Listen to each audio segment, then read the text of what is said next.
انہیں صرف رمضان المبارک کے ایک مہینے میں تقوی حاصل ہو سکتا ہے، پرہیزگاری مل سکتی ہے۔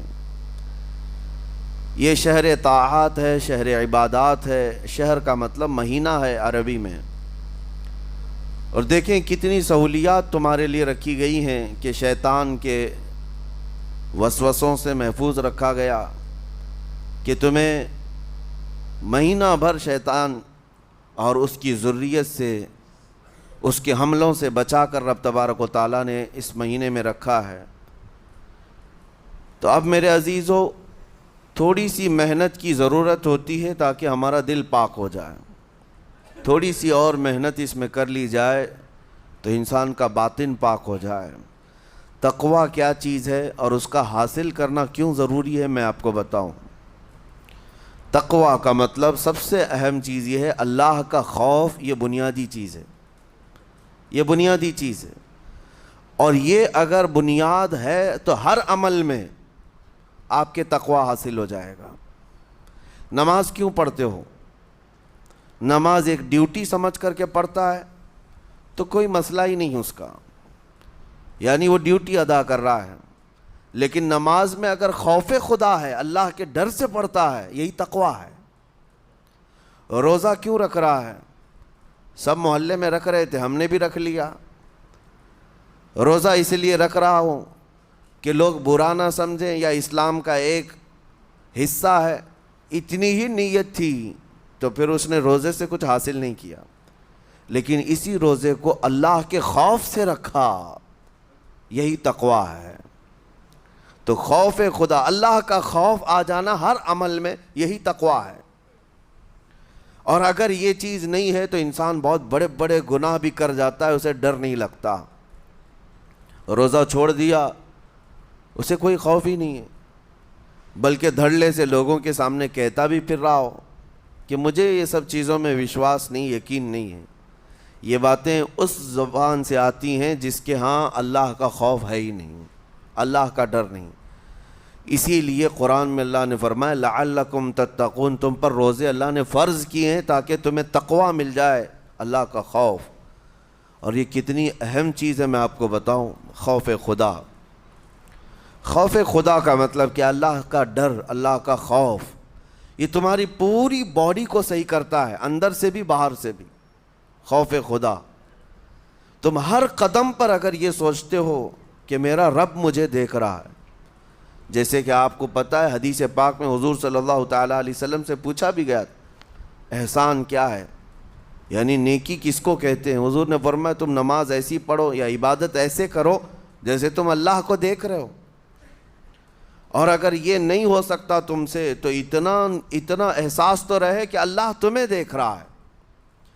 تو ہر عمل میں تمہارے یہ سوچ آئے کہ مجھے میرا رب دیکھ رہا ہے، تمہارے قدم سنبھل جائیں گے۔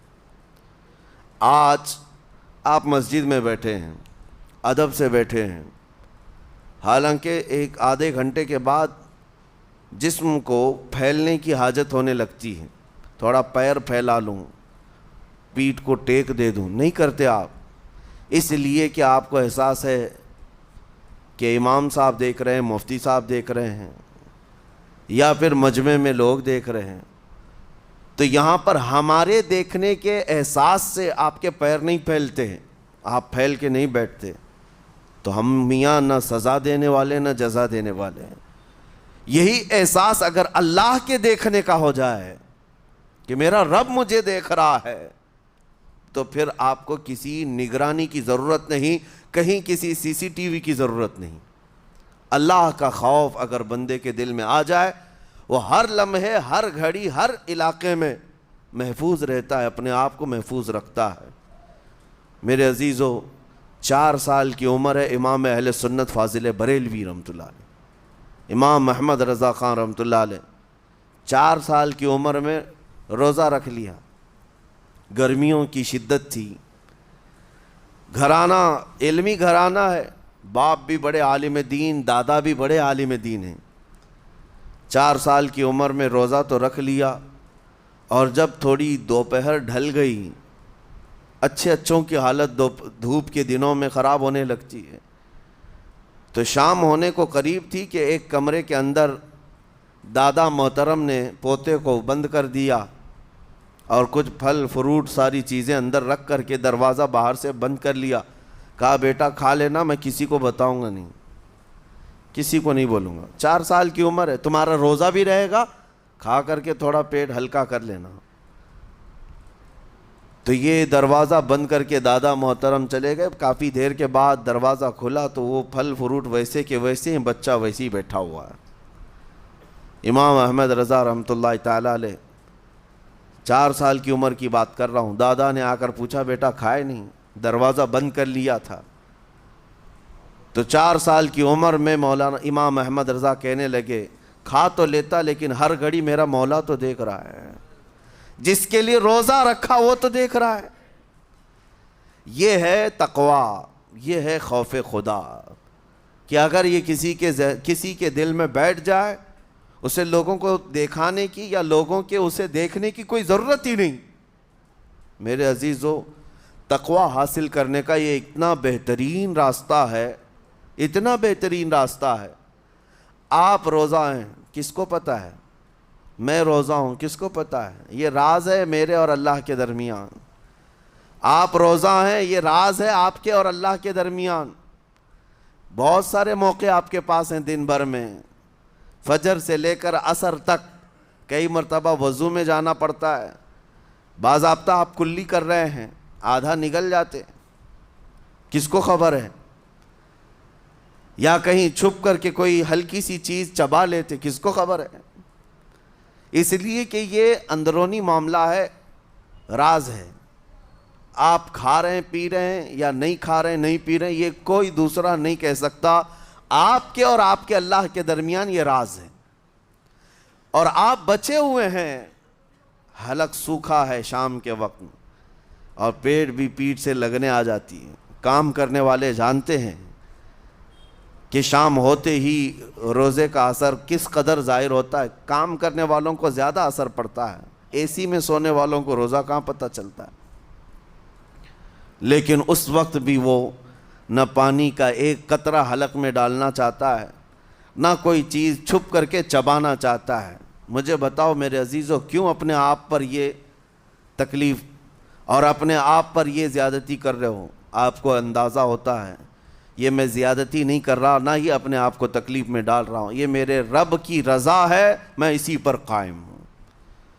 اسی لیے فرمایا گیا کہ جب افطاری کا دسترخوان بچھتا ہے اور پہلے ہی آ کر کے لوگ بیٹھتے ہیں، اور یہ سنت بھی ہے، ایسے نہیں کہ بھاگتے بھاگتے آپ آئے، وقت ہوا کھجور لیے اور کھا گئے. افطاری کے وقت سے تھوڑی دیر پہلے بیٹھ جاؤ. تمہارے دسترخوان پر نعمتیں رکھی ہوئی ہیں، پھل بھی ہیں، میوہ جات بھی ہیں، کچھ کھانے پینے کی چیزیں بھی ہیں، ٹھنڈا شربت بھی ہے. دیکھتے ہوئے بیٹھے ہیں آپ، لیکن ہاتھ نہیں لگاتے ہیں. انتظار ہے وقت کا کہ ادھر سورج کے غروب ہونا ہے اور میری افطار ہونی ہے. اعلان سنتے ہیں، اذان سنتے ہیں، اس کے بعد آپ اٹھاتے ہیں، لیکن اتنی دیر تک آپ خاموش بیٹھے ہیں دسترخوان کے پاس، سارے لوگ دیکھتے رہتے. یہ وہ منظر ہے جس کو فرمایا گیا رب ذوالجلال بھی اپنے بندوں کو دیکھ رہا ہے. رب تبارک و تعالیٰ بھی دیکھ رہا ہے اپنے بندوں کو، اور سارے فرشتوں کو بلا کر میرا مولا اعلان فرماتا ہے یہ میرے بندے ہیں، دیکھو یہ شام کا وقت ہے، ان کے حلق سوکھ چکے ہیں، ان کے پیٹ میں بھوک کی شدت ہے اور ان کے سامنے اچھی نعمتیں پڑی ہوئی ہیں. اے فرشتوں دیکھو میرے ان بندوں میں سے کوئی بھی ان نعمتوں کو ہاتھ نہیں لگاتا، یہ صرف اور صرف میرے لیے بھوکے اور پیاسے ہیں. اور فرشتوں سے اللہ فرماتا ہے تم گواہ ہو جاؤ، ان کی حلق تر ہونے سے پہلے ان کے لیے میں نے جنت لکھ دیا. اسی لیے حدیث پاک میں ہے جب افطار کرتے میرے آقا صلی اللہ علیہ وسلم یوں ارشاد فرماتے ذهب الظمأ وابتلت العروق وثبت الاجر انشاءاللہ. پیاس بجھ گئی، رگیں ٹھنڈی ہو گئی اور اجر اللہ کے ہاں پکا ہو گیا. یہ حضور پاک ہر افطار میں عرض کرتے تھے. میں آپ کو یہ عرض کر رہا ہوں کہ یہ چھپی ہوئی چیز، اسی کا نام تقویٰ ہے. آپ صرف اور صرف بچے ہیں اللہ کے خوف سے. اب سنو حدیث پاک، قیامت کے دن حساب و کتاب ہوگا اور جنت میں جانے کا پروانہ کچھ لوگوں کو مل جائے گا اور سب جنت کی طرف جا رہے ہوں گے۔ اس میں بہت سارے لوگ ہیں جو پل صراط پر چل کر کے جنت پہنچیں گے۔ اب جب کافی لوگ جنت کے دروازے پر پہنچیں گے، ایک جماعت ایسی ہوگی جو پورے راستے میں کہیں نظر نہیں آئی، جنت جانے کے راستے میں کہیں نظر نہیں آئی، لیکن جنت کے دروازے پر وہ پہلے سے موجود تھے، چلے تھے نہیں چلے تھے کسی نے دیکھا ہی نہیں۔ دوسرے جنتی ان سے پوچھتے ہیں اس جماعت سے کہ تم یہاں کیسے پہنچے اور یہ انعام کس بات کا ہے تمہارے لیے؟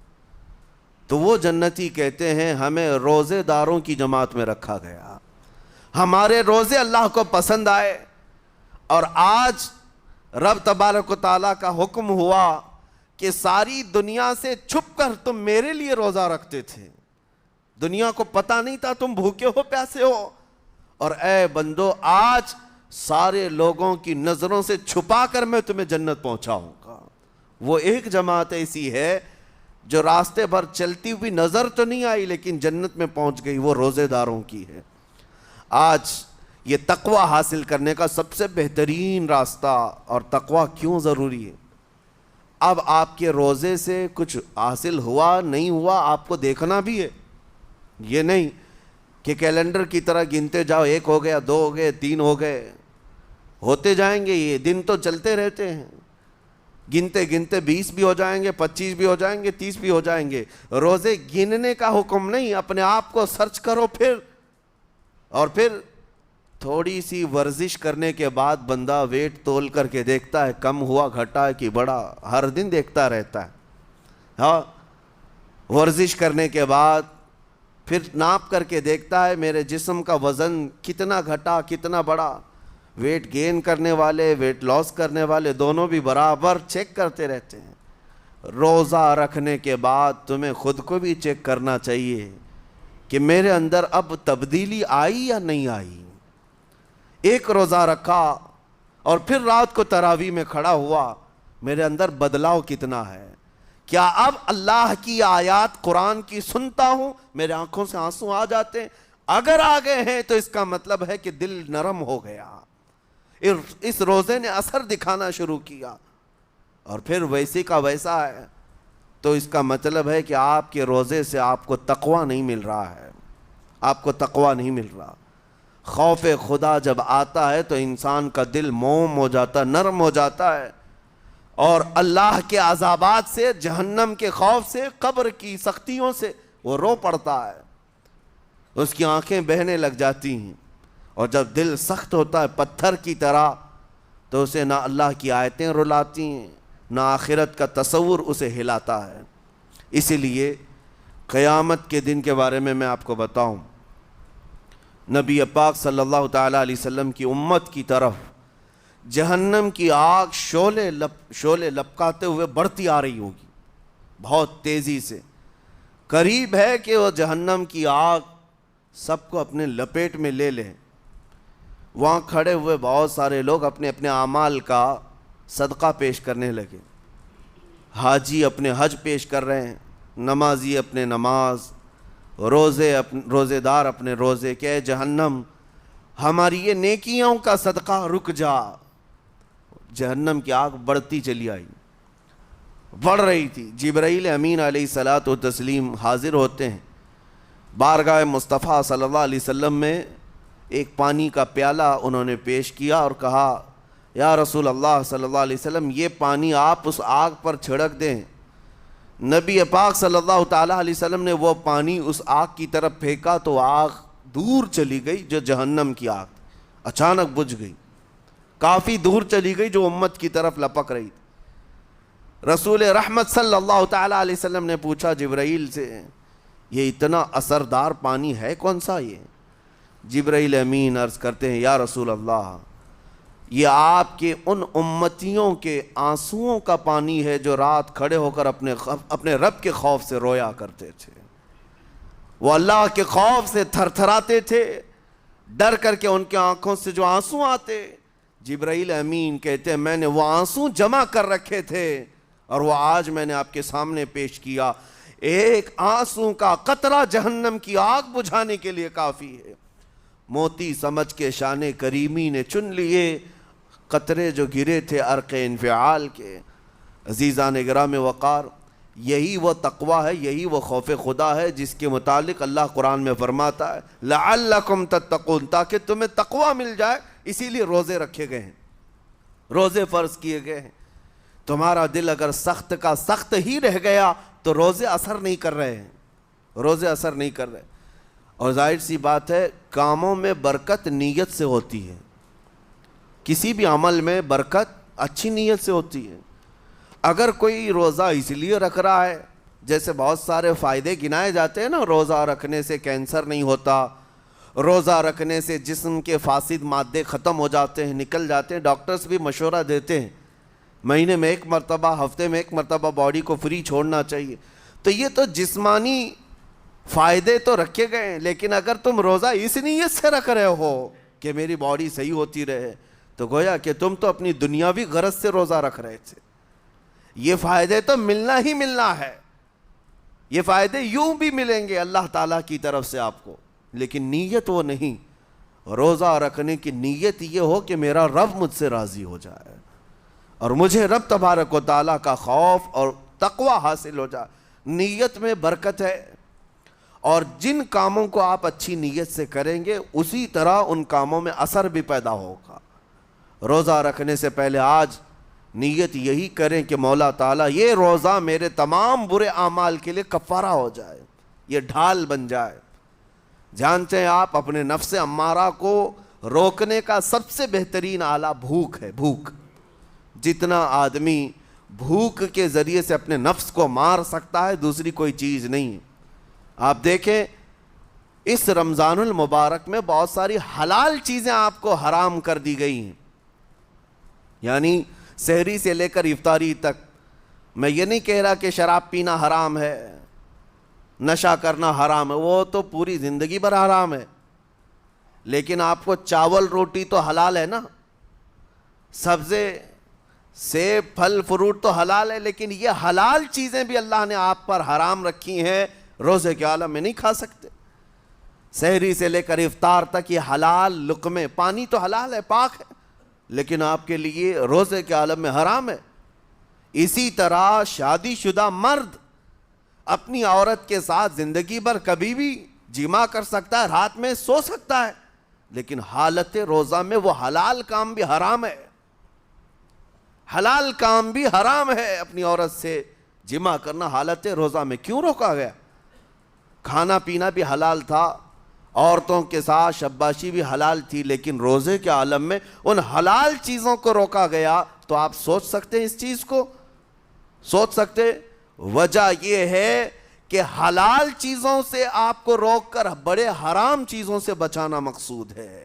آج اگر اپنے آپ میں اتنا کنٹرول کر لے جاؤ کہ چند حلال چیزوں سے دن بھر بچ سکتے ہو، انشاءاللہ رمضان کے بعد بڑی حرام چیزوں سے بھی اللہ آپ کو محفوظ رکھے گا۔ میرے عزیزو، برا ہے ان لوگوں کا جن کو میرے آقا صلی اللہ تعالیٰ علیہ وسلم نے دعائے ہلاکت فرمائی۔ اس سے بدنصیب کوئی ہو سکتا ہے؟ جن کے لیے رسول رحمت صلی اللہ تعالیٰ علیہ وسلم کی دعائے ہلاکت ہوئی ہو۔ حضور صلی اللہ تعالیٰ علیہ وسلم ایک دن مسجد نبوی شریف میں تشریف لے جا رہے تھے، منبر پر آپ نے قدم رکھا، آمین کہا، پھر دوسرے زینے پر قدم رکھا، آمین کہا،